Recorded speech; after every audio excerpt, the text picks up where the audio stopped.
the Inter-University Center for Alternative Economics to organize such an important topic, as well as a lecture on such an important issue which is happening in the country, a public lecture on farmers' question.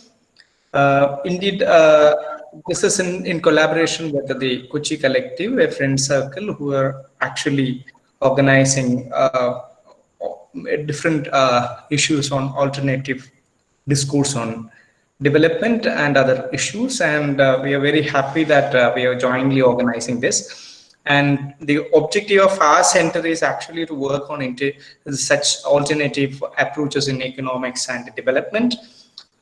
So we are very glad to have this session, and indeed we got a very eminent personalities in earlier lectures also, like Dr. Vijoo today we got. So we are very fortunate to have him today. And this is indeed the 19th lecture in that row of different, in the last 2 years we are organizing such lectures. So we are very happy, and this is one of the first public lecture of that kind, which is having a very common, moving from the academic kind of thing. This is also touching upon the current issues in the issue in Indian scenario. So we are very grateful to have such an eminent fellow like Dr. Vijoo. So on behalf of Inter-University Center as well as the Kochi Collective, I am welcoming Dr. Vijoo Krishnan, the All India Joint Secretary of All India Kisan Sabha. So welcome, Dr. Vijoo. Thank you. And Vijoo had secured his PhD from SIS School of International Studies, JNU, on agrarian questions, in fact, co-supervised by Professor Utsa Patnaik. And we know Dr. Vijoo for quite a long time. In fact, is a nice person, as well as a very, an interesting human being who is in fact very much committed to the social cause, as well as his activism is, in fact, in that sense, is it's always an inspiring one for all of us as an young student when I was in different campuses and all. So he was faculty earlier before joining in the All India Kisan Sabha as the Joint Secretary. He was worked in St. Joseph College and other institution in Northeast. And he was also, in fact, in the post Gujarat riot 2002, he was one of the member in the fact-finding committee, which was in the name of Sehmat, the Safdar Hashmi Memorial Trust. And he visited, along with other friends, he visited in Gujarat, and in fact had a lot of, the concealed information, which in fact brought out by these young researchers of JNU and other institution. And in fact, that has made this issue more public. And after that, he had a lot of, activities, like, not only as the AIKS Joint Secretary and other form, he had been actively involved in different activities. And the recent one is this Kisan Morcha, which was happened in 2019, that is the Bhumi Adhikari Andolan. And in fact, in that also he had a very active role, and many more things. He used to write extensively in the agrarian issues, especially the ASEAN regions, the free trade agreements and other issues and all. So as an academic as well as an activist, he's in fact made his own marks in the field. So we are very happy that Dr. Vijoo is today going to speak a little bit, reflect on a little bit on the recent farmers' protest, as well as the farm bill. In fact, this is not about a protest. In fact, the farm bills, the 3 farm bills, in fact, had a lot of implication, and that is why the main reason which the farmers, in fact, protesting. Now, as a formality of welcoming, let me also welcome the members of coordinators of Kochi Collective, Dr. Aparna Eswaran, Dr. Mathew from MG University, Hamida from Calicut University, Shirin from JNU, and these are the people, in fact, actively coordinates as part of the Kochi Collective.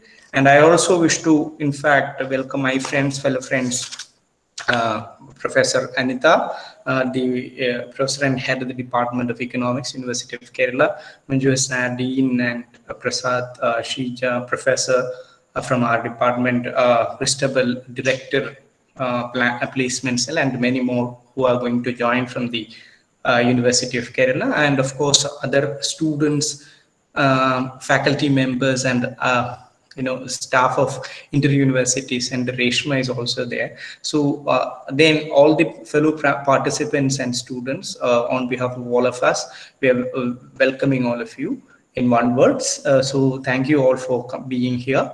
And then let me, in fact, also briefly talk about the issues which we are going to discuss today.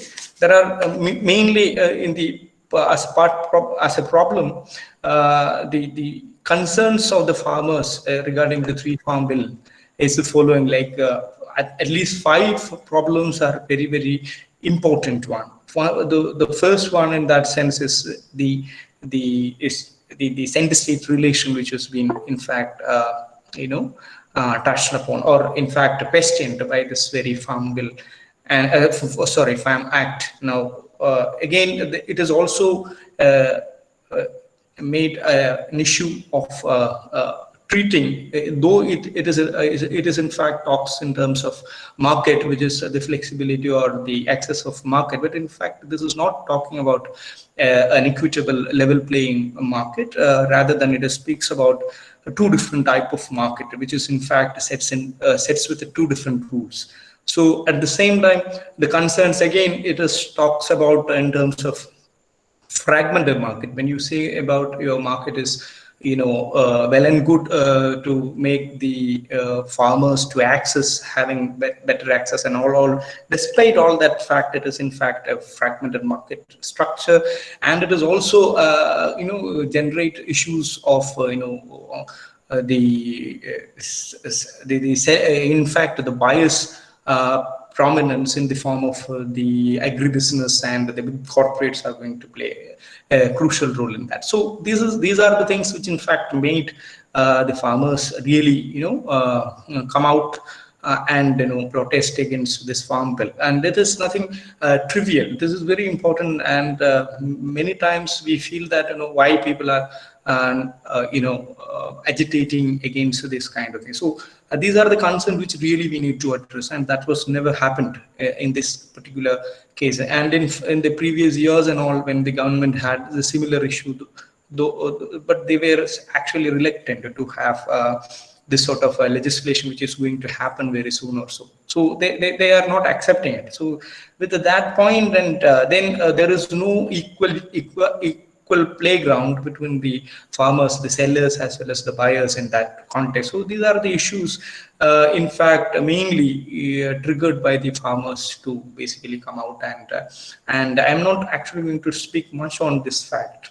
And the issues of MSP and the other thing, which was the farmers trying to, highlight, are very, very important, because when all this has been actually read together, then the rights of the farmers, as well as their minimum, their life itself is maybe, for at least for the marginal and the small farmers, are going to be in trouble. Therefore, the protest of the farmers in that sense is very legitimate, as well as we need to basically see what is actually an actress, as well as a person who is in fact talks about, as well as repeatedly represents in the visual media, as well as like Vijoo, who can in fact reflect a bit more, as well as the current situation and how the government is in fact treats such an issue. And with this, let me conclude my introductory remark, and let me invite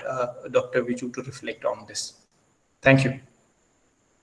If I may briefly intervene, please put all the audio and video in mute mode, except Comrade Vijoo's. and please type in any chat line as it comes, your queries. Thank you. Thank you, Siddik. I find a lot of friends on the in the Google Meet. Also, my uh, Professor Ayan Mukherjee also I could see. I thank Kochi Collective and the Inter-University Center for Alternative Economics, University of Kerala, for giving me this opportunity to speak to all of you on the ongoing protests by farmers, the issues involved, and what has led to these protests of such an unprecedented nature, and what has made it a historic protest in last many decades. Firstly, I think we need to go into a little back into 2014 elections, when Narendra Modi and the BJP were facing the elections in 2014. There was already an agrarian crisis. Farm incomes were low, and farmer suicides were also quite high due to the indebtedness because of the policies that have been implemented by different governments over time. Mr. Modi and the BJP touched the pulse of the farmers at that time and made very attractive promises, which raised hopes in the minds of farmers, agriculture workers, and workers.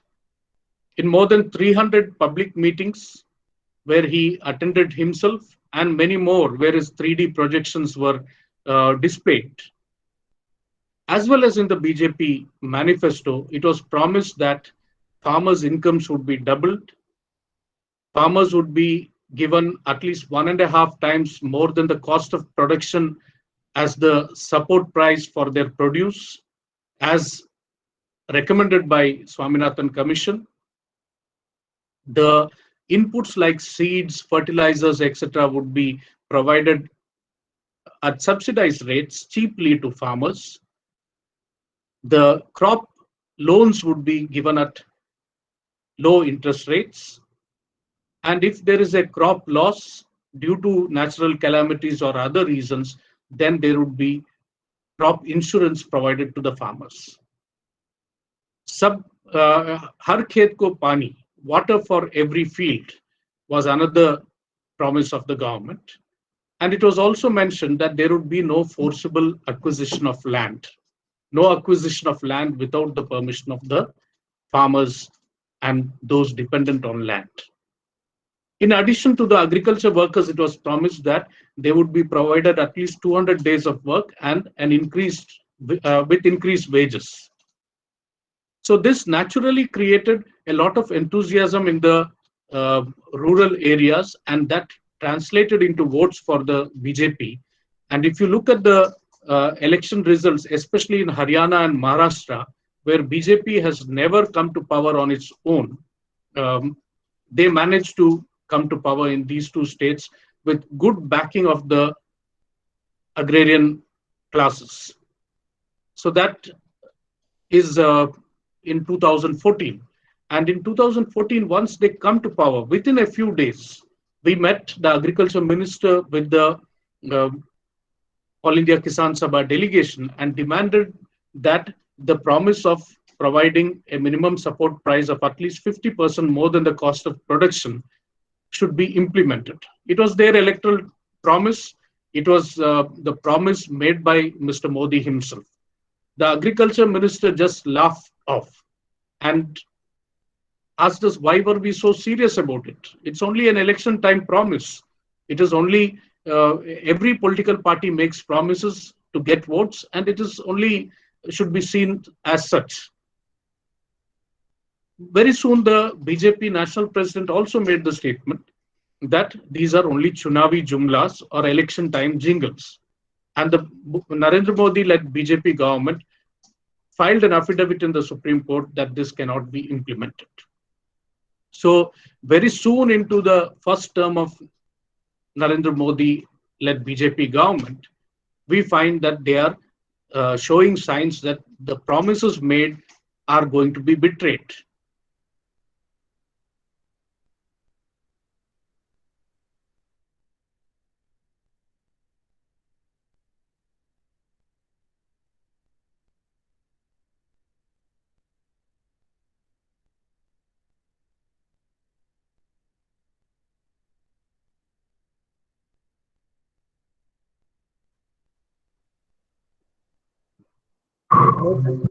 Am I audible? Yes, you're Now? audible. It's a brief stuck. Yeah. So the land acquisition ordinance was brought, which was against the BJP manifesto promise of having a land use plan and no acquisition of land without the prior informed consent of the farmers and the dependents on land. It was against this that the first protest started, and an issue-based unity was built with All India Kisan Sabha playing a major initiative that was called the Bhumi Adhikar Andolan, or the land rights movement, which revolved around the two issues of land and forest rights, as well as against indiscriminate land acquisition or corporate land grab. Hundreds of organizations came together to form this issue-based unity, and with repeated struggles, it was the BJP government was forced to actually withhold these land acquisition ordinance. It could not be passed as acts in the parliament, though they tried it thrice, and they had to withdraw from it. So this issue-based unity led to the first defeat probably for the Narendra Modi-led BJP government, and they had to withdraw the land acquisition ordinance. Then came the 2016, you had the Notebandi, or the demonetization decision being taken. That added to the distress of the agriculture workers, the peasantry, as well as the working class in a big way. Initially, actually, at that time, on an independent manner, the All India Kisan Sabha was amidst a Kisan Sanghars rally. And November 24th, we had the first All India rally against the demonetization, as well as against the agrarian crisis and the betrayals of the government. But in 2017, you found a lot of, because the first 2 years, usually just after a government takes over, then there is not much protests happen. They give some time to the government. But post the demonetization, we find every section is in distress. So there were many protests rising, working class out in protest, the different groups of farmers out in protest. We saw the protests in Maharashtra, Rajasthan, Haryana, Punjab, Himachal. Literally every state had massive protests with the two demands of ensuring remunerative price for their produce and freedom from indebtedness. It is in the process of this struggle that you found in Mandsaur in Madhya Pradesh, when the farmers were demanding remunerative price for their crops, it was fired at by the BJP government, and six farmers were killed in the firing. What were their demands? They were asking for proper price for their produce. We visited their houses. They were not affiliated to All India Kisan Sabha or to any left political party or anything. They were all hardcore sympathizers and supporters of the BJP and the Sangh Parivar. We could still find flags of BJP on their houses. They had produced garlic. The cost of production per kg of garlic, according to the farmers, were 33 to 35 rupees a kg. According to the BJP government in the state, the cost of production of 1 kg of garlic was 27 rupees. Even if you take 27 rupees as the cost of production, then in a hectare, the farmer spends around 1.5 lakh as cost of cultivation, cost of production. And we find that in the Neemach market at that time, the wholesale market, the price was 1 rupee a kg that the farmer was getting. On the same day, Reliance Fresh was selling it at 147 rupees a kg. So here the farmers were actually asking to ensure that at least they get little more than their cost of production as the price for the produce. No intervention from the government, entirely like the present promise of big traders coming and helping farmers with better prices with that Narendra Modi is making. A similar situation existed there, that the farmers were being cheated or literally looted by the big traders. It is for demanding their rightful due that they were fired at and 6 farmers were shot dead. Post the Mandsaur incident, another issue-based unity was built called the All India Kisan Sangharsh Coordination Committee, only around 2 issues, that is ensuring assured remunerative price for the produce and freedom from indebtedness. More than 200 organizations of farmers came together. They might have differences on other issues, but on these 2 issues, they came together. In the course of struggles, we could also arrive at consensus on wider issues. For instance, some of the organizations initially were hesitant to take up issues about the Goraksha attacks and so-called Goraksha attacks, in which many were killed.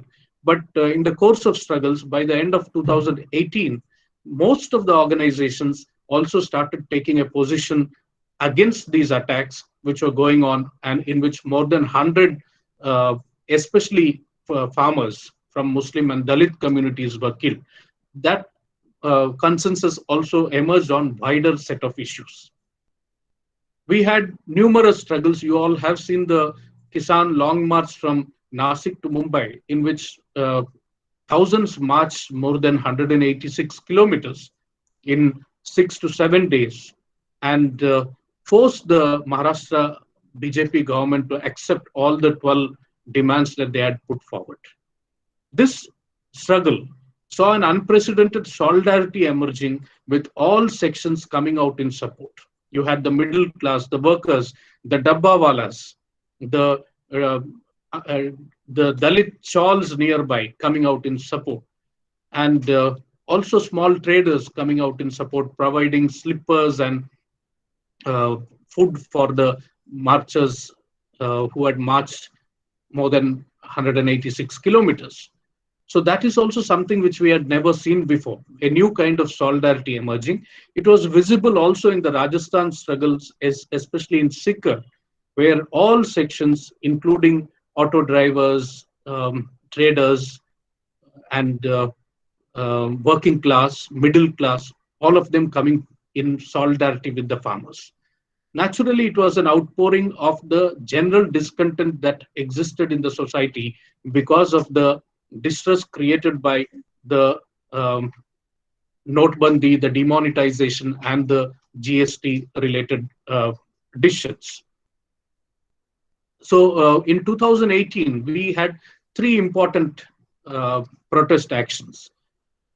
First was the 9th August, on the anniversary of Quit India movement, a jail bharo in which workers and farmers, agriculture workers, and also for the first time, the retired Jawans came out in support of this, in which more than 5 lakh people took part in this jail bharo movement, with the slogan that Kisan Virodhi, BJP Modi, Gaddi Chodo.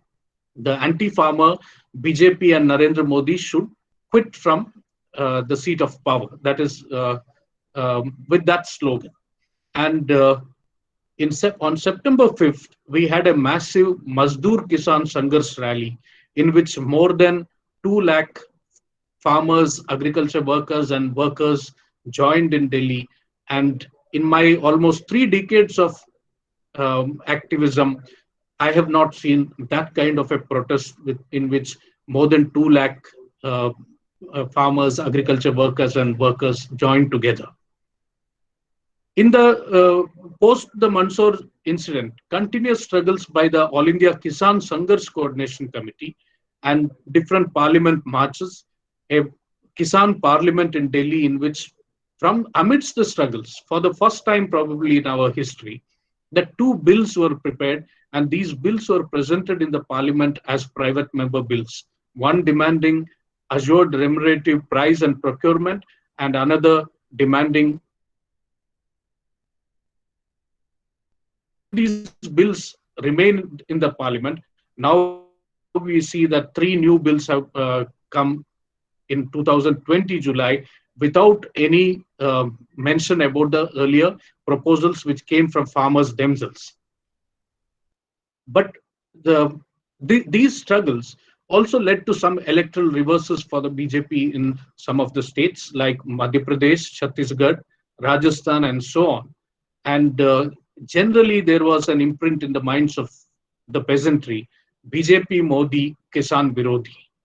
We also find many other promises like the Pradhan Mantri Fasal Bima Yojana, the insurance policy, in which huge premiums are collected from the state, the farmers, and from the central governments by big corporate insurance companies.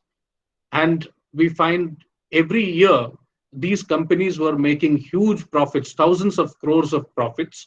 Even the CAG has mentioned about this, while the farmers are not getting any compensation when their crop loss happens due to some natural calamities or other reasons. So this is also, it is interesting to note, Narendra Modi's home state of Gujarat and Madhya Pradesh, both BJP ruled states are now planning to go out of this Pradhan Mantri Fasal Bima Yojana. In such circumstances, instead of doubling farmers' incomes, what we found is actually only the woes of farmers were doubled. Farmers' suicides continued unabated. In the last 6 years, every year, according to the conservative figures, more than 12,000 farmers are committing suicide. Those who are indebted and in distress have been committing suicide. Farmers are not getting the remunerative price. All of a sudden, just before the 2019 elections, a little before the 2019 elections, the Modi government announced that we are already giving 50% more than the cost of production. I would like to bring to your notice some issues, some figures regarding this. What was promised was C2 plus 50. That is all the comprehensive costs incurred by the farmers plus 50% was promised. If you look for wheat, the MSP announced is 1925 per quintal.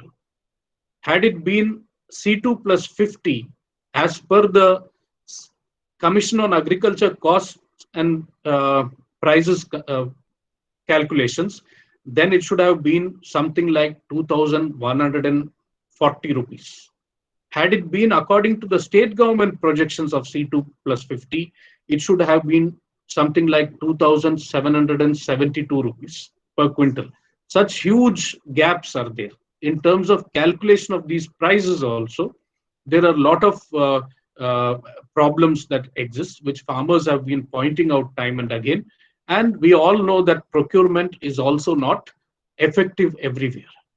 So only in wheat and paddy, at least to some extent, that there is procurement in states like Haryana, Punjab, parts of Madhya Pradesh, West UP, and so on. In many of the parts of India, even the minimum support price announced is only notional, as there is no procurement. It is only on paper, as there is no procurement that happens. So here, one more instance which I would like to mention is, if you take the case of Bihar or Jharkhand, Odisha, etc., while minimum support price for paddy is 1868 per quintal, the farmers there, since there is no, especially Bihar, Jharkhand, etc., where there is no public procurement, neither are there the regulated markets. It is directly the traders who are buying from farmers. There they are getting only anything between 800 to 1,200 only, because they are forced to make distress sales.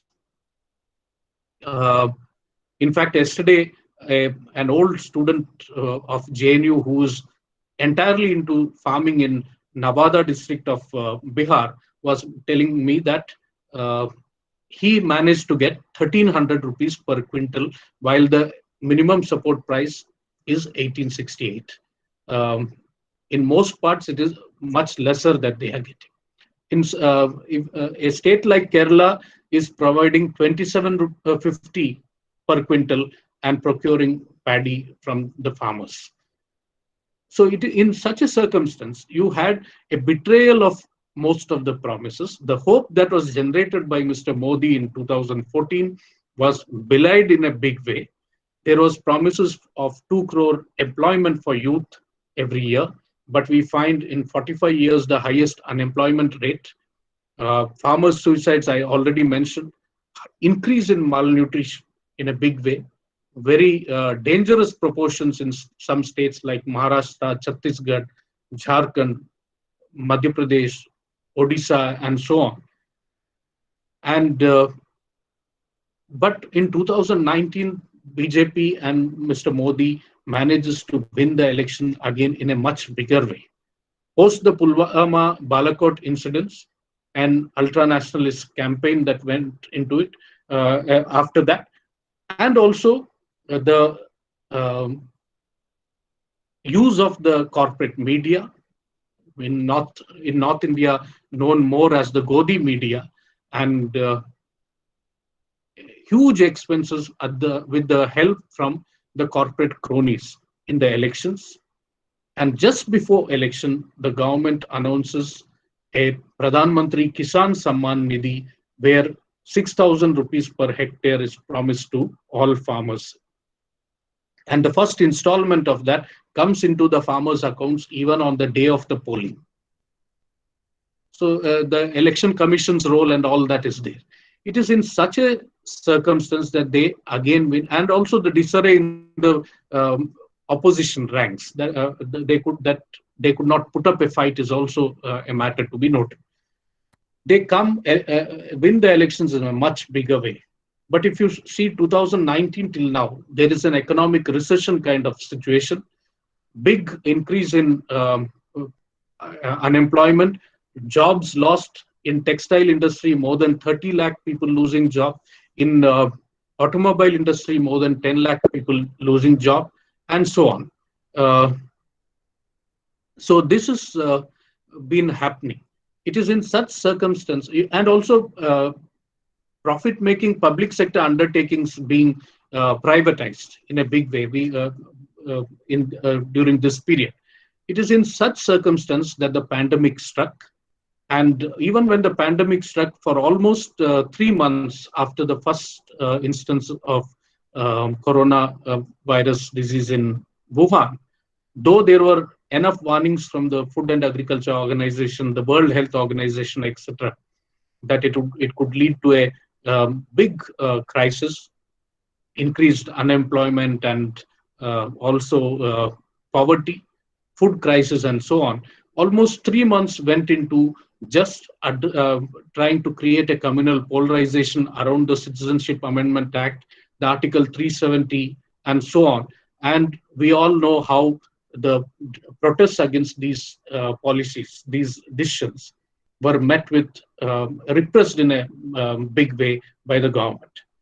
It is only, and in between, when the whole world was talking about a physical distancing to resist the COVID-19 spread, we had the Namaste Trump, a mega event in Ahmedabad, where they claimed that few lakh people assembled to receive Donald Trump. And an elected government in Madhya Pradesh was resorting to the BJP was resorting to horse trading and other attempts to overturn the electoral mandate.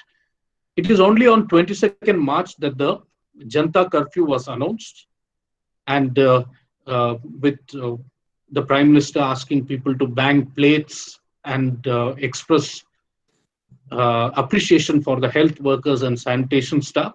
And on 24th, the lockdown was announced without any consultation with state governments, which are in the forefront of building resistance to the pandemic, or with political parties, and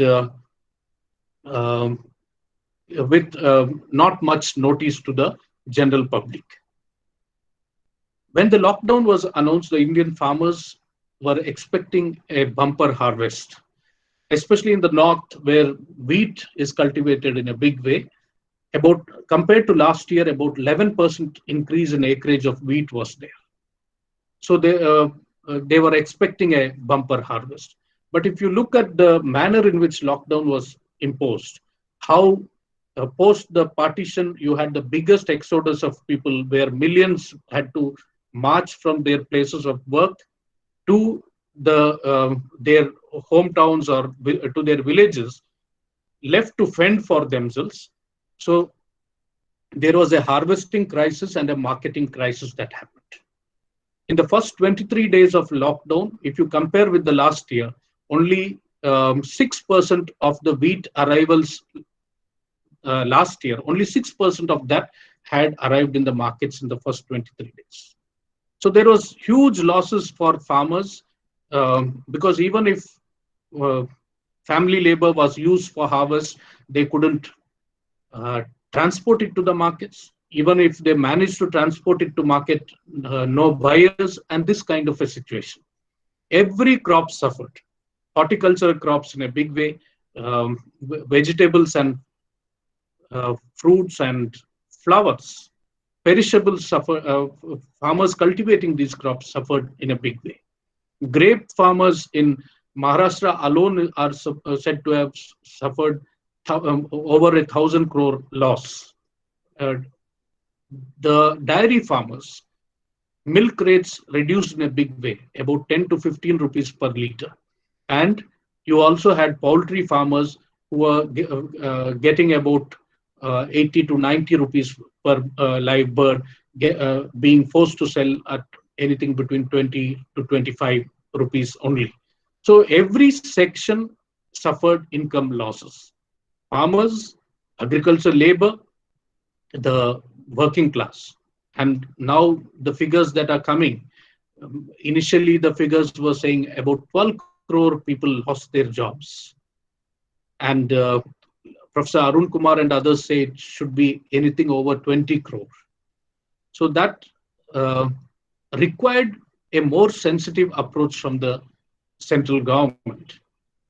We as organization of farmers, along with the different organizations of agriculture, labor, and the working class, had demanded at least an income support of 7,500 rupees per month to all non-tax paying poor people of our country. Food security, not just rice or wheat, but also a food kit like in Kerala, where all essentials that a family require in a month are given. Kerala has been doing it throughout the entire lockdown period. That is not happening in other states. I think that people who are listening to me from Kerala have to understand that. With income losses, with no such support from the governments, in either the central government or most state governments, is the situation that the people have been in. We also demanded loan waiver for farmers. NREGA, at least 200 days of work at 600 rupees per day. If no work, then unemployment wage of at least 300 rupees. But none of these was acceptable to the BJP government. Whereas while they refused to waive the loans of farmers, about 68,000 crores of loans of willful defaulters like Mehul Choksi, Malya, Nirav Modi's, and also people like Ramdev and others have been done during the lockdown period. There was no demand for the kind of acts that were pushed through the parliament from the grassroots. The grassroots demands, I already mentioned, that 2 bills were placed in the parliament. All of a sudden, without any relief for the large section of peasantry and the agriculture labor or working class, the government comes up with 3 ordinances in the first week of June and makes the atrocious claim that when India gained one independence of freedom in 1947, Indian farmers did not get freedom. And it is Mr. Narendra Modi who in June 2020 has given freedom to farmers to sell anywhere they want. So one of the act which is brought here in simple terms, in Hindi we use that Mandi Todo Corporate Loot Badao Kanun. That is, you have very long, attractive names. This government has a penchant for naming very attractively different projects. You have even the most adverse, most anti-farmer bills would have a very attractive name. The Farmers Produce Trade and Commerce Promotion and Facilitation Act. That is the so this essentially is to try and do away with the regulated markets which have been in most states from 1960s. The Agriculture Produce Marketing Committees and the APMC Act, repeatedly different governments, I'm not saying it's just the BJP government, earlier Congress governments also have tried to dilute the APMC Act and tried to pressurize the states to either do away with all the restrictions in the APMCs. Now, like Siddik mentioned before, going entirely against the federal rights of states, agriculture being a state subject, without any consultation with the state governments, these acts are being brought. APMCs had come into being initially to ensure at least some level playing field. Otherwise, the big traders were literally exploiting the peasantry and not giving proper price for their produce.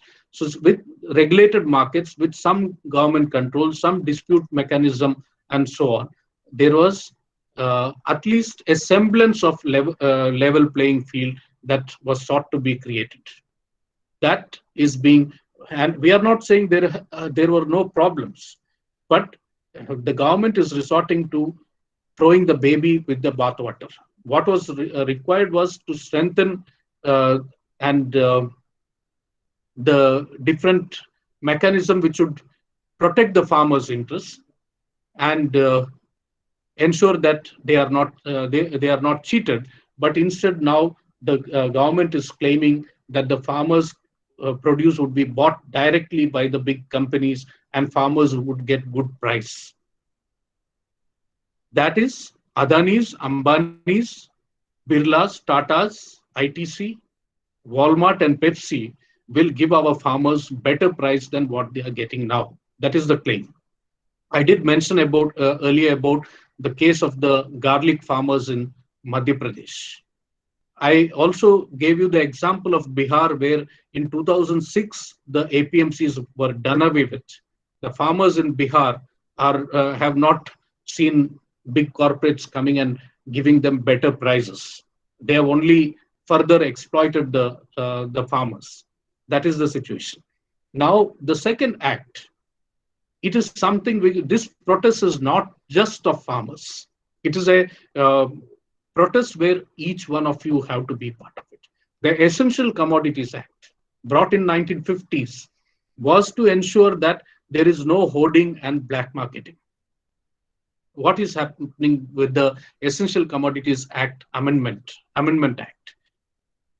The rice, wheat, different pulses, oil seeds, potato, onion, all these essentials are no longer, literally it renders them as no longer essential commodities. So you can hoard how much ever you want. There is no control. Whatever is the installed capacity of these big agri-businesses, that can be retained even in times of famine, in times of food insecurity, in times of war. That is the kind of an act which has been brought in. They say, the government says that if there is a price rise, they can intervene. Yes, there is a clause included which says quite vaguely, without clarifying how much, from when the price rise would be looked into and all. It says that if there is a 100% rise in price of horticultural goods and 50% rise in crop, the non-perishable price, then the government can intervene.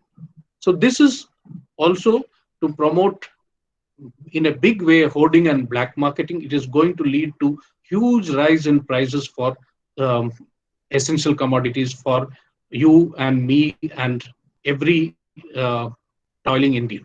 So that is what is going to happen with this.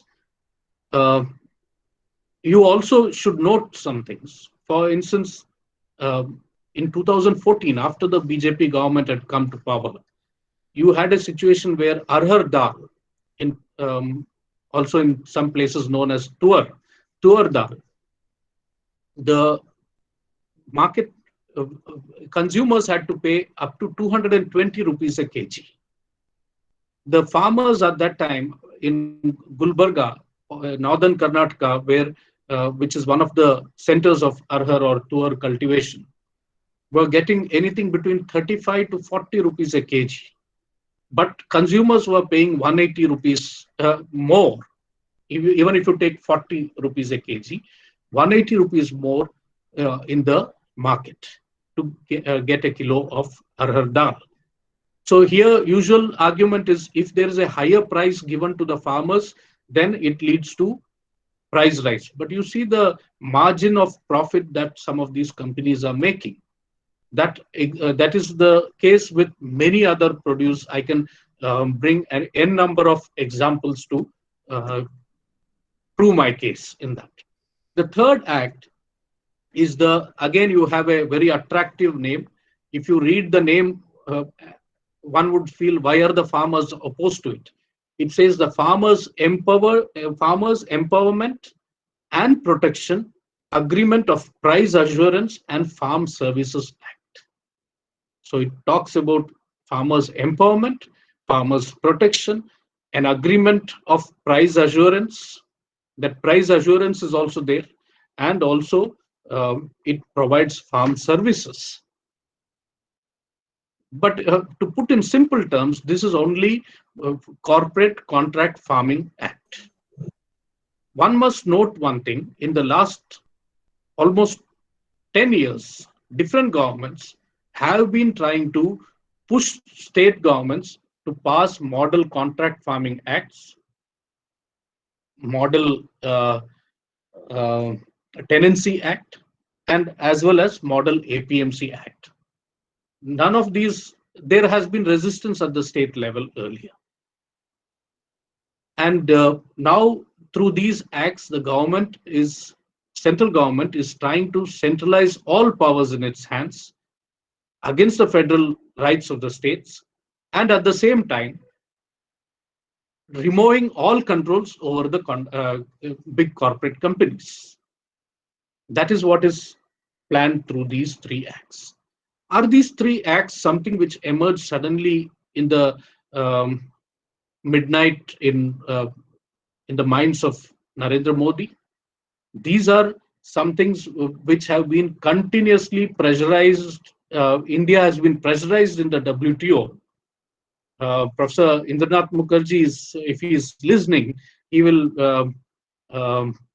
stand by me that continuously the countries like United States, European Union have been pressurizing India to cut food subsidies, agriculture subsidies, and also to withdraw from public procurement. Now, these three acts are, these points were also articulated by the Shanta Kumar Commission, former BJP leader who headed a commission which came with recommendations that FCI should be privatized. This storage facilities, procurement, all that should be privatized. It also, for states like Kerala, importantly, it also said any state giving bonus over and above the minimum support price, from there the center should not procure. So these kind of recommendations. Now, it is this set of policy acts which have come are actually taking forward the neoliberal agenda in a much more aggressive way. The Corporate Contract Farming Act, we have innumerable examples from India and abroad, where the small farmers have literally been at the mercy of the corporate companies.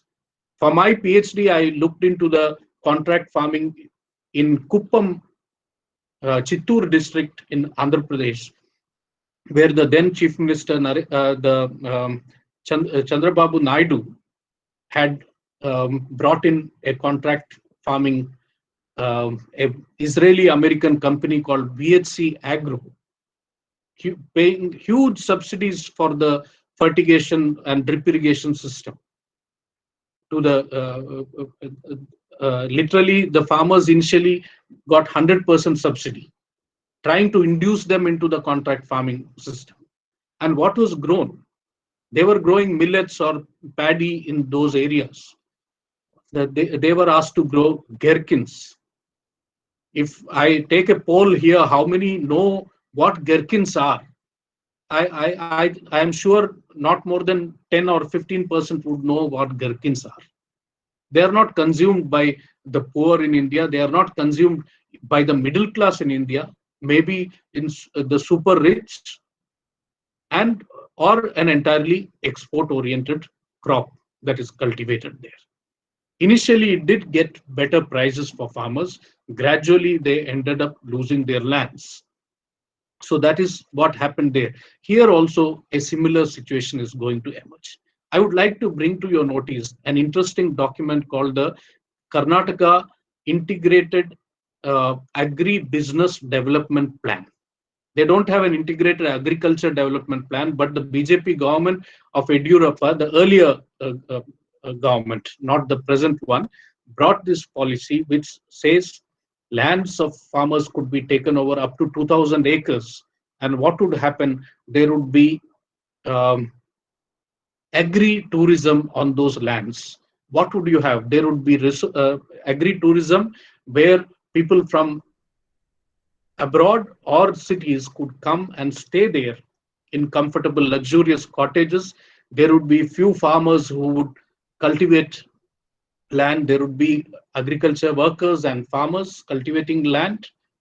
And there was an added attraction. There could be bullock cart riding and feeding of cows and goats. This is written in the Integrated Agri Business Development Plan of Karnataka. So this is the vision that this government seems to be having for the farmers and agriculture labor of our country. So the farmers have recognized it. The Prime Minister is now claiming that often in Hindi that kisanon ko gumrah kiya gaya. The farmers have been misled. Actually, the farmers have understood that these acts are at the behest of the Adanis and Ambanis of our country. If you look into it, the acts have been passed only in, the ordinances came in June 2020, but it looks like Adani knew that Adani could preempt this, because from 2014 to 2020, in many places, huge silos are being constructed, and they are having understanding with the Food Corporation of India. That is something which has been happening. Farmers have recognized this. That is why this kind of a resistance has been built. We gave a call for the Delhi Chalo on November 26th and 27th. Before that itself, these ordinances were burnt in thousands of places in across the country, with workers and farmers coming together. The All India Kisan Sangharsh Coordination Committee had many protests. Mind you, all these are during the COVID pandemic, during a very restrictive lockdown in many states, and the fear of the disease stalking that these protests have happened. People realize that their livelihoods, the future generations, are threatened by it. That is why the clear realization has also led to this call for boycott Adani's and Ambani products. That is not a call given by any leadership of any of these organizations. That has come from the farmers from below itself. Now it is forcing Adanis and Ambanis to come out with clarifications how they are not into contract farming, they are not against farmers' interests, and so on. But uh, we know, the farmers know, that these are only crocodile tears. And when we marched to Delhi on 26th, the working class also had a countrywide strike. More than 26 crore workers are said to have participated in that. On the same day, in other parts of India, we had a Gramin Bharat Hartal also on the same day, where farmers organizations, agriculture workers organizations came together and gave such a call. And we all saw how, when the peaceful procession towards Delhi in tractors, how the government reacted to it, as though at the borders between two warring nations, huge trenches were dug, national highways were dug up, not by some anti-social elements, by the central government, by the BJP-led government, using big JCB and other equipments. Water cannon was used, tear gas and chili grenades were used on the farmers. Overcoming all that, thousands and thousands of farmers have been camping at different borders of Delhi. Protests are going on in other parts of the country also. The Singhu border, Tikri border, Ghazipur, Palwal, and Shahjahanpur border between Rajasthan and Haryana on the Delhi-Jaipur highway, all are witnessing thousands and thousands of people there. In the last more than a month, more than 50 farmers have become martyrs in this struggle. This government has still continued to remain insensitive, almost like Emperor Nero fiddling when Rome was burning. You have the Prime Minister, different time, his own positions are also similar to that. 7 rounds of talks have gone on. They are still sticking to the same set of demands. Tomorrow, we are planning for a tractor rally through the Kundli Manesar Palwal outer ring road of Delhi.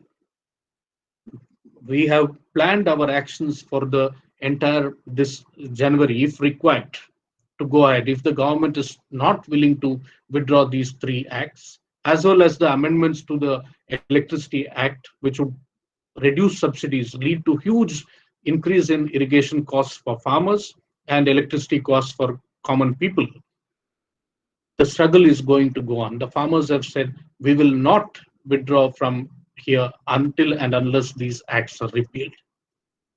We have planned now from 7th onwards till 20th, a series of campaign activities across the country, distribution of leaflets, public meetings, and so on. On 18th, we are having observing a Mahila Kisan Day across the country. And from 23rd, that is Netaji Subhash Chandra Bose Day, till 26th, we will have massive sit-in, day and night sit-in in front of the Raj Bhavans, the governor's offices across the country. And on 26th, after the official function of the government, Republic Day function, after that, without any disruption in the official function, a worker peasant parade across the country, Mazdoor Kisan parade, will also be held. These set of plan already we have done. I would like to bring to your notice, as I'm talking to you, the last 6 days we have had heavy rain in Delhi. The temperatures have gone down on some days almost to 1 degree. People are out on the streets, and the government is prolonging this without trying to arrive at a resolution of the problems. So we require much more active solidarity from all of you, people who can write about the policies, why the farmers are out on protest, how to also expose the anti-farmer nature of the government, and those who are in a position to come actually be part of the protests wherever they are happening.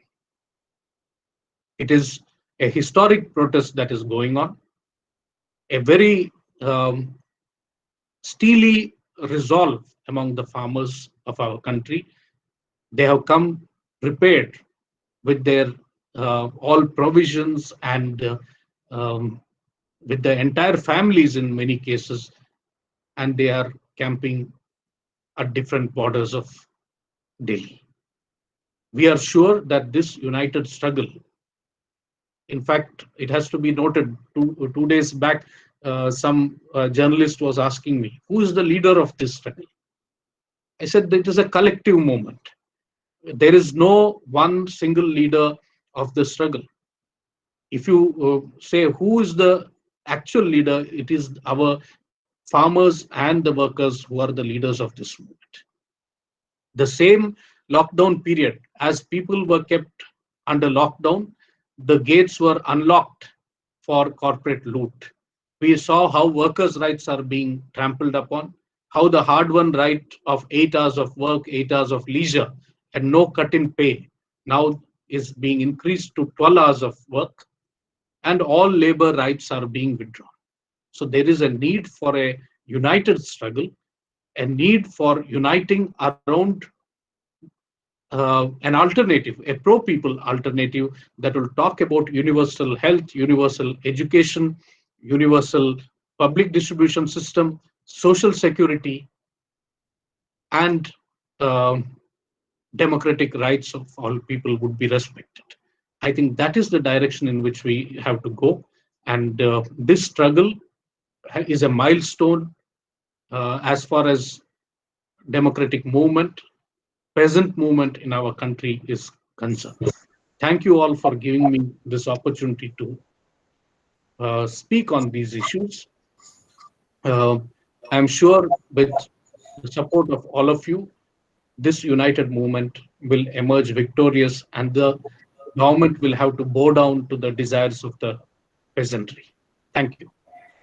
Thank you, Dr. Vijoo, for such a wonderful presentation. And now I would like to invite Aparna to handle the question as well as, your comments regarding this. I think we can take a few questions, right, Comrade Vijoo?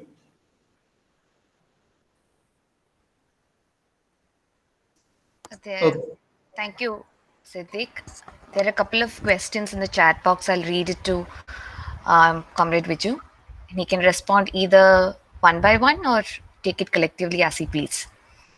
The first question here is by Kashish Kakka. He says, good evening, sir. Sir, will the farm bills help bring private investments into agriculture? Could you please throw some light on this?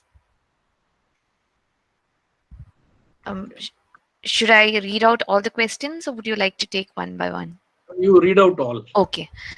And the next question is by Kashish Bharatwaj, who says, good evening, sir. Will the government still have a role in controlling the commodity prices? Vijay Shri Aram has a question where she asks, do you think farm sector privatization will result eventually in the long run as the government reports persist on this? No, once again that question. Okay, I repeat. Do you think farm sector privatization will result eventually in the long run as the government reports persist on this? That's what she's written. Okay. I think I get that. Okay. And there's one more question by Sharon Jose, who has asked, sir, how will these farm bills affect a consumerist state like Kerala? Those are the questions which are currently here. I'll update you if it comes.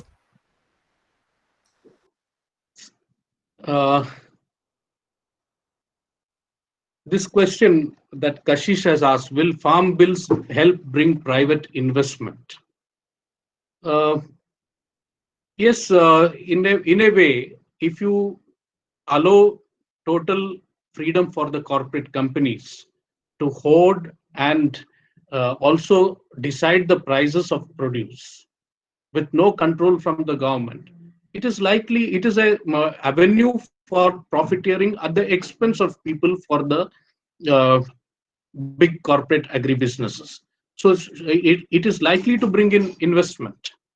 But whether any kind of investment is to be seen as pro people, whether it is going to help the people, whether it is going to help the farmers, that is the test of these policies. I think there very clearly these policies are against the interests of the farmers. That is to be noted. Already, if you look at whether private investment is coming, if Adani Agri Logistics is investing, surely if they are setting up something, they must be investing something. But such investments are in any way going to help the farmers. That is to be noted. What is required, we have been asking for an increase in the network of markets, agricultural markets, um, quicker and easier access to them for farmers, so that they are not at far off distances. That is required. And the governments, not just central government, the state governments should also invest in this.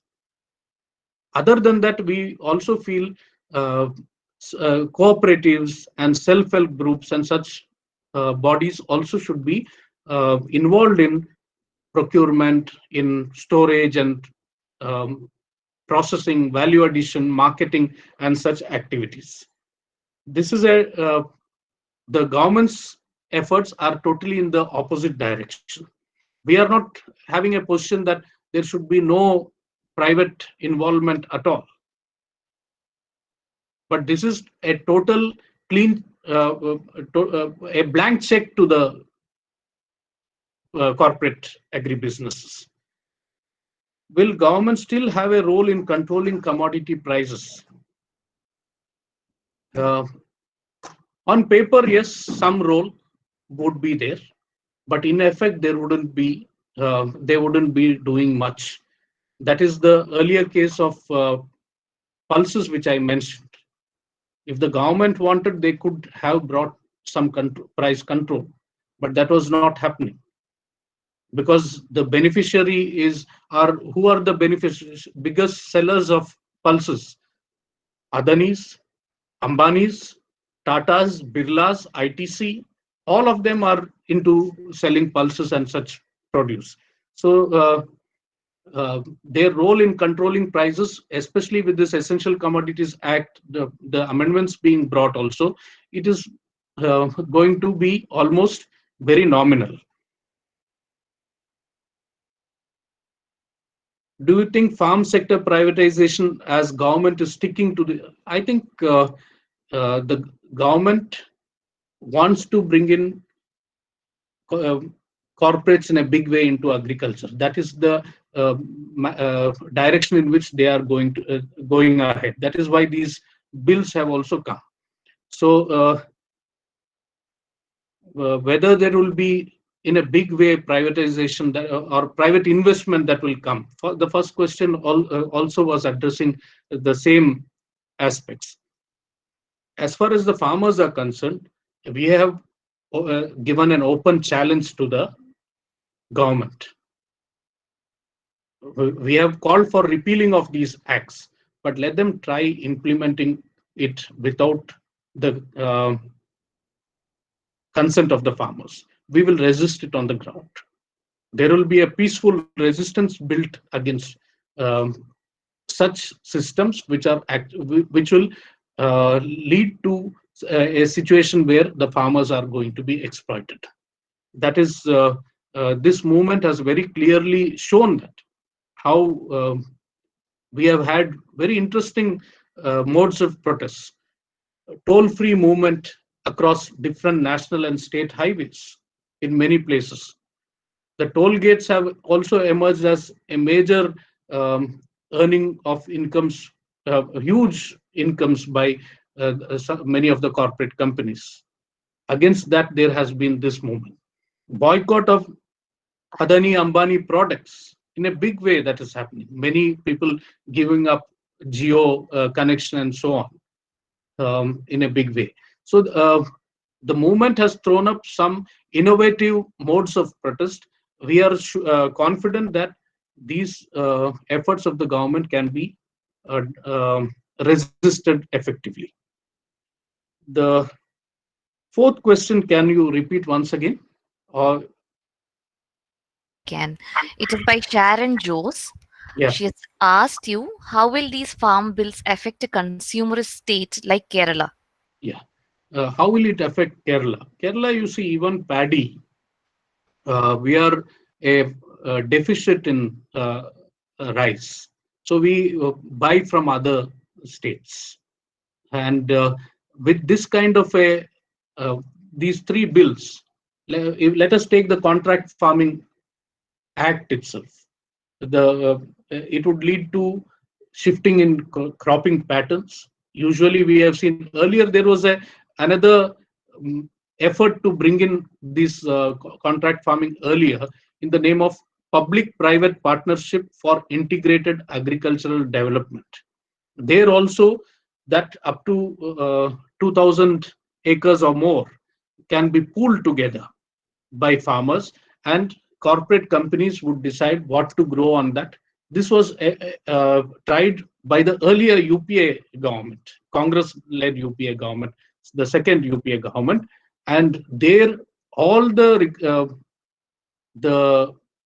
requisitions by different corporate companies were mostly for non-food crops, the so-called commercial crops, or export-oriented crops. So this is going to hit the food security in our country. That is one thing. And these the Essential Commodity Act amendments, the huge storages that are there, the installed capacity. I mentioned earlier that even when there is a shortage here, the installed capacity cannot be tampered with. Adanis have enough agro processing industry in countries like Bangladesh and other places. They can even, in such circumstance, shift these crops to these countries. So this is going to lead to increased costs. Consumer has to pay higher prices, and states like Kerala, which are dependent on other states for their food grain needs and much of their agricultural needs, are also going to be affected in a big way. Couple more questions have come up. I shall read it out. Ranjit Kumar Kesi has asked, till now, government has shown no signs of yielding to the demands of the farmers. How long do you think the farmers will be able to go on with the strike? Another question by Parvati Naya. She writes, APMC mandis are also existing simultaneously with the current reform. Does it increase the choice of the farmers? Then how the law become adversely affect farmers? Okay, I got it. Krishna Kumar has right. Krishna Kumar is my old friend from JNU, I think. Oh, yeah. He has asked, an ecological angle has been added in the current scene. Certain policy circles, including issues like groundwater overuse. What counter challenge does the farmers' movement look to put forward towards upholding sustainable practices? Abhilash KB says, sir, first of all, a big salute to one and all who are part of this historical protest, even facing various adversities, including bad weather. I think this protest is still cornered only as an issue of farmers. To the mass common people, still they are not aware about the threat of withdrawal of essential commodities list and its impact on the consumer states due to hoarding, etc. Kindly comment on this fact and the role political parties and NGOs can play in creating a mass protest. And the last question, which I think would be the final question we'll be taking tonight. It's by Edwin Joy, who writes in, Comrade, in future, how these policies are going to affect public distribution system?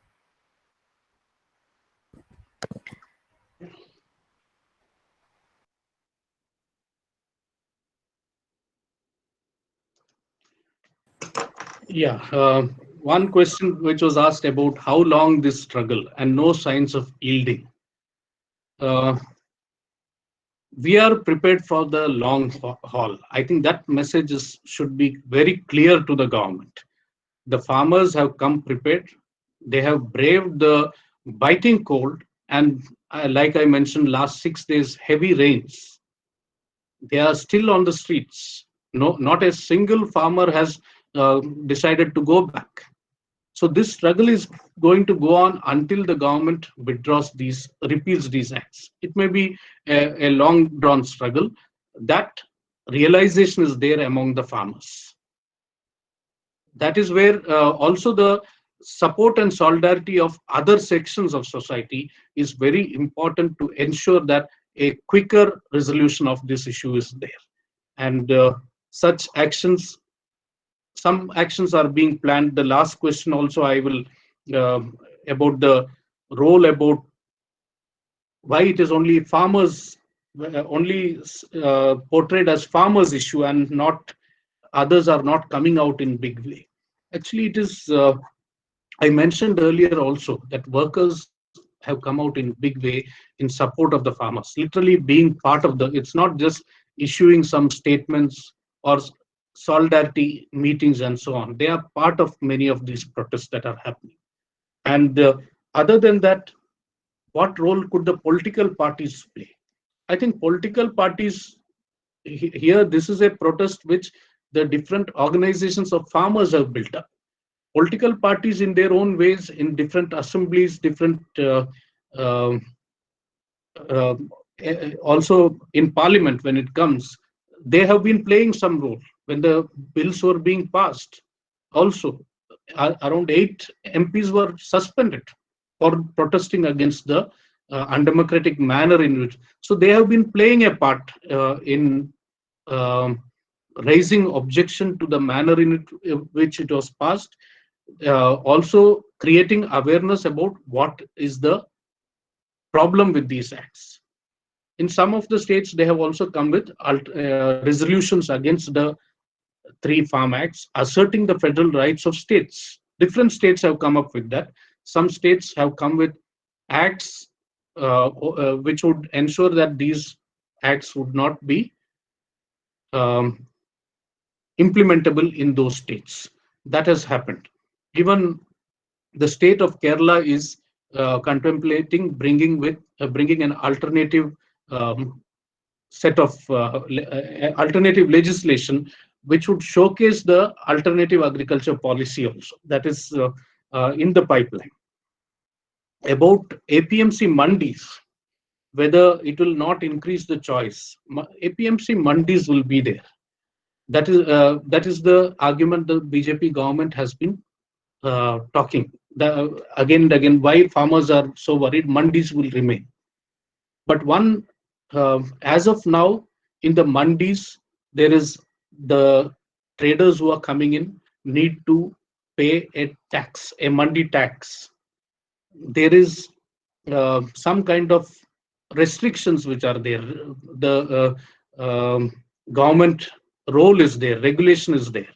But when there is an option of going direct to the farmers without paying any tax, the mandi tax. One is the state is being denied a lot of revenue also in that way from the big corporate companies by doing away with the having to pay tax.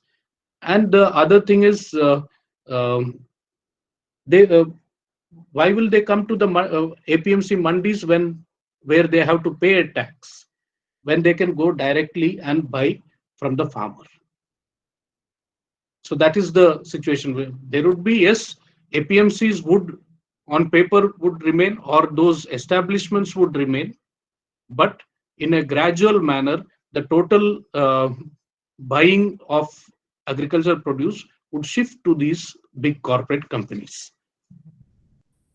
It is also the government is going to slowly withdraw from public procurement. That is also something, though it is not stated in any of these.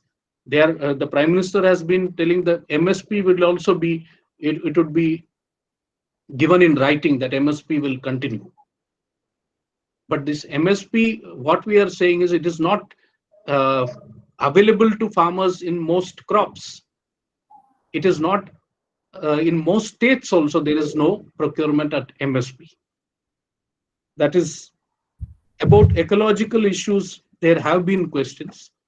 Farmers are as much concerned about environment and sustainable agriculture. There is no two opinions on that. Yes, there is excess use of groundwater, excessive use of chemical fertilizers, and such things also lead to some issues. Those are no way linked to these facts. Those have to be addressed at a different level altogether. There, I think proper extension services, which also have been dismantled over the last 30 years in a big way, better agronomic practices, which would lead to conservation of water and soil quality, that has to be disseminated in a big way to the farmers. In our own way, we have, as organizations of farmers, we have also been intervening with our huge membership base that we have in taking forward some such policies. Hello, Comrade Vijoo, I have a question. Yes, 1 minute. May I request you to type it out, please? Also, we are running out of time. Okay, Comrade Vijoo, please.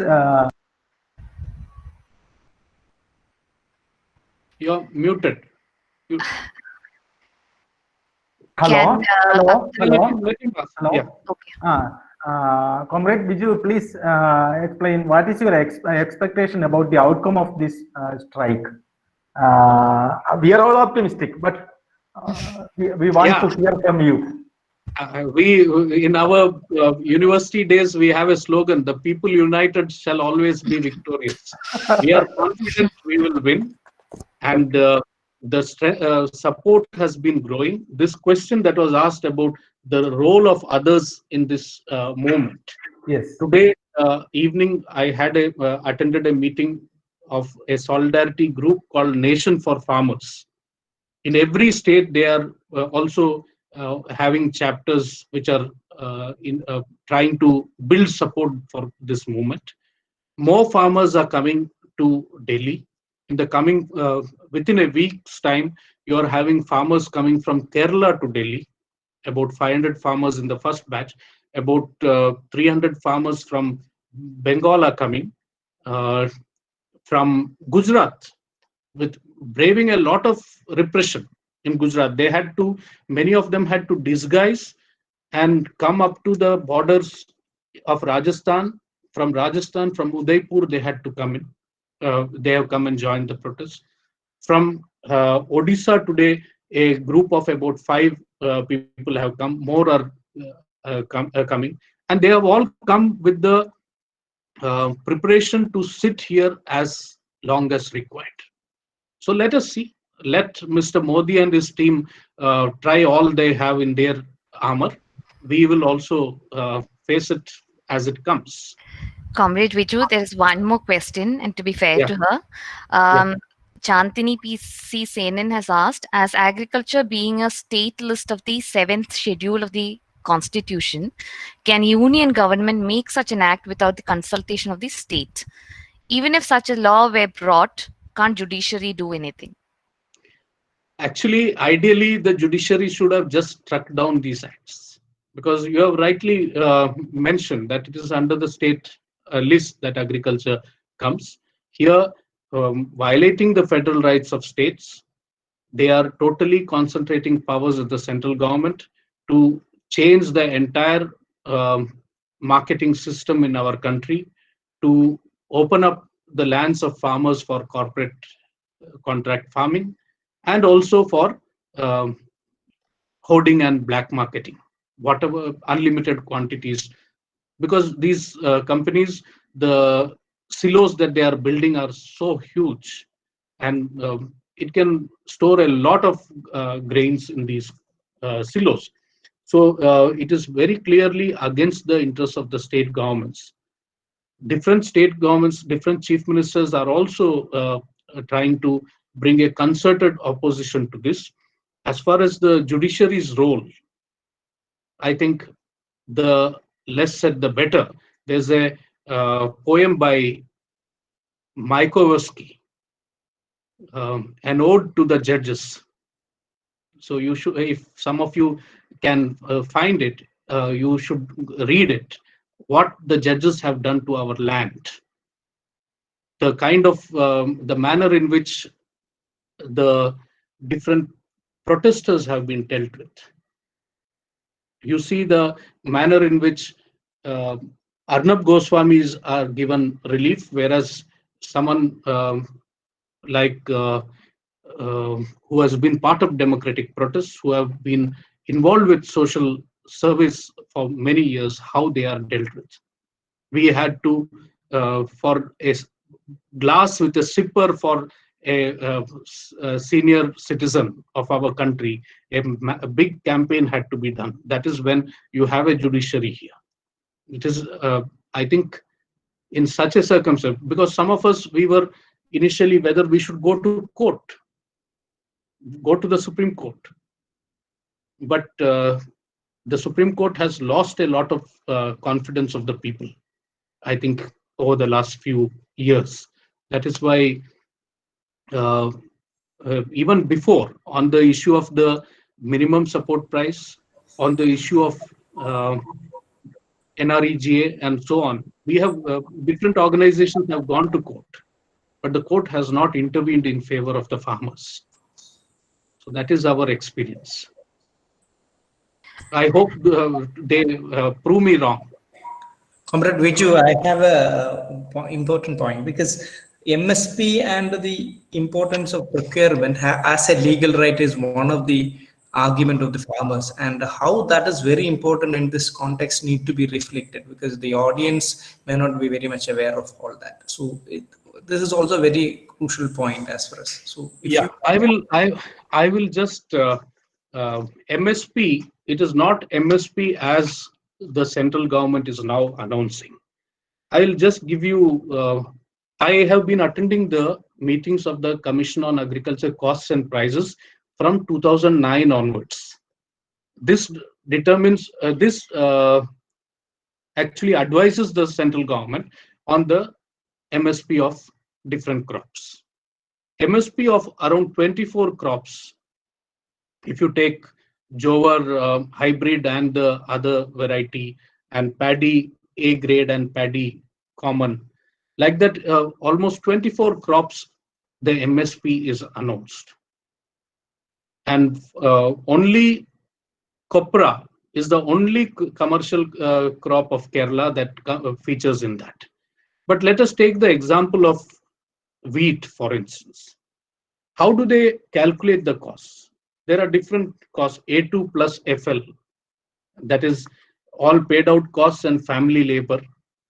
And there is the C2 costs. C2 costs, all comprehensive costs, including the issue of rent and such other investments that go into, everything is calculated.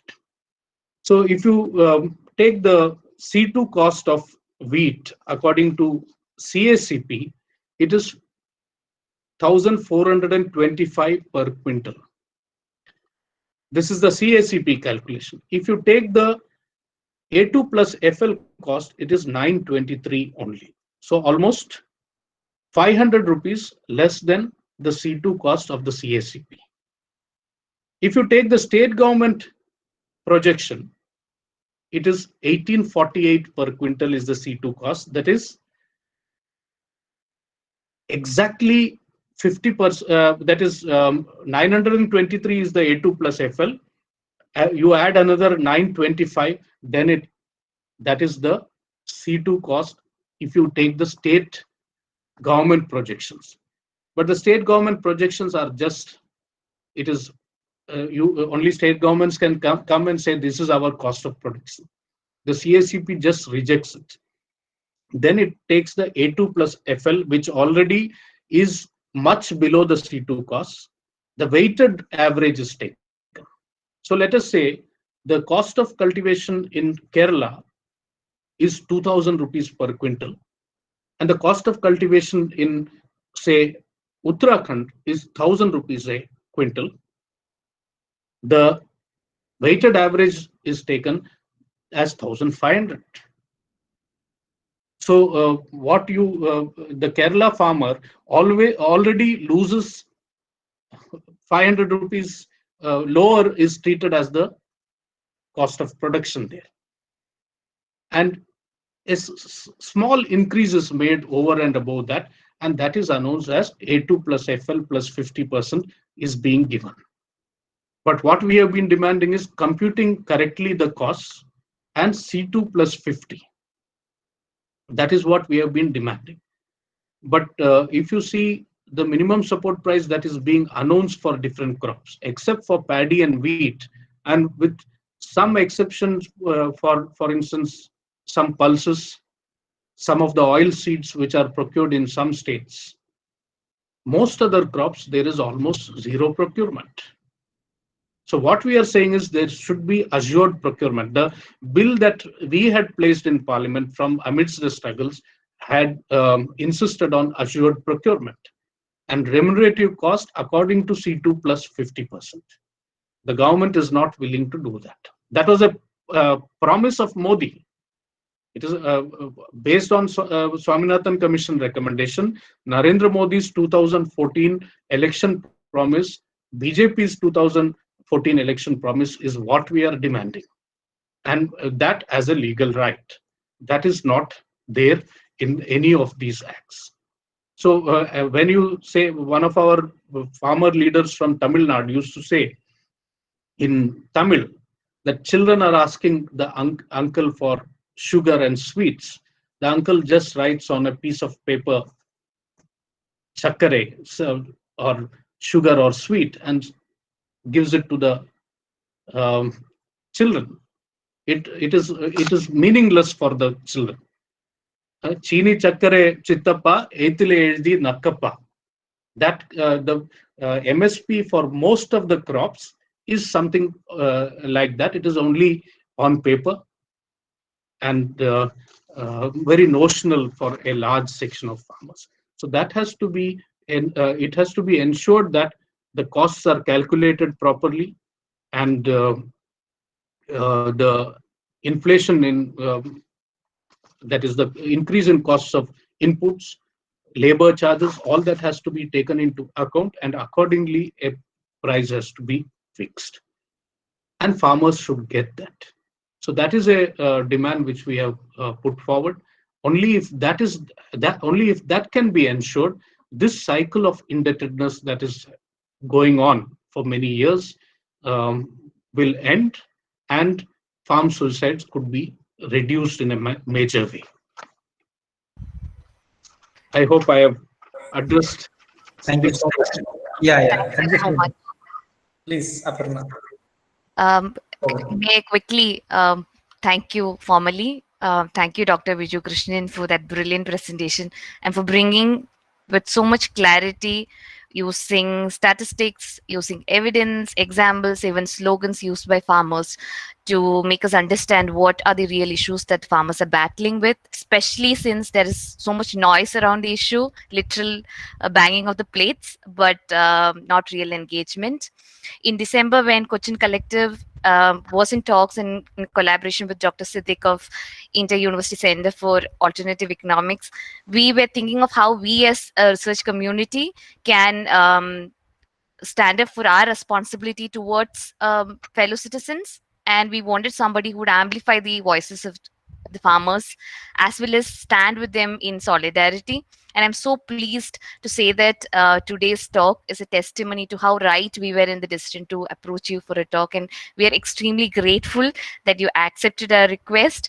Thank you for systematically dismantling the so-called idea put forward by the corporate media that this is the protests that are happening is a one-off, isolated outburst, which are limited to certain sections. Thank you for showing how there are multiple solidarities that have come up, the history of betrayals in the BJP government, under the BJP government, and how there is a history also of resistance by farmers, which forms a prelude to the ongoing protests. And we as researchers are keenly looking forward to the new modalities of protest that are emerging, especially looking at how the government is so stumped by the fact that this is a group of protesters who are so steely in their resolve, who is receiving so much love and who's being well fed by the love of the comrades and the langar, the community offering langar. More power to you, more power to the protesters. And I would like to quickly thank all the participants and the staff and students of IUCAE, because you were exactly what we were hoping for in today's talk. Comrade Vijoo's earlier talks were known for disruptions. So I would like to thank Dr. Mathew Varghese for taking up with gusto the gatekeeping administrative duties for the day. Let me conclude by thanking Dr. Vijoo Krishnan once again, and with the hope that the more than 12,000 farmers who were pushed to suicide, the 57 farmers who protesters who have died recently, none of this will go in vain, and that the government will finally see some sense, come back to their senses, and honor the demands of the protesters, and stand with honor the demands of those who literally feed the nation. Thank you once again, and good night, everyone. And thank you, Dr. Siddik, and thank you, comrade. Thank you. Thank you. Yeah. So thank you, Comrade Vijoo. Thank you. And on behalf of IUCAE and all of us, thank you very much. Okay. See you, Comrade. See you.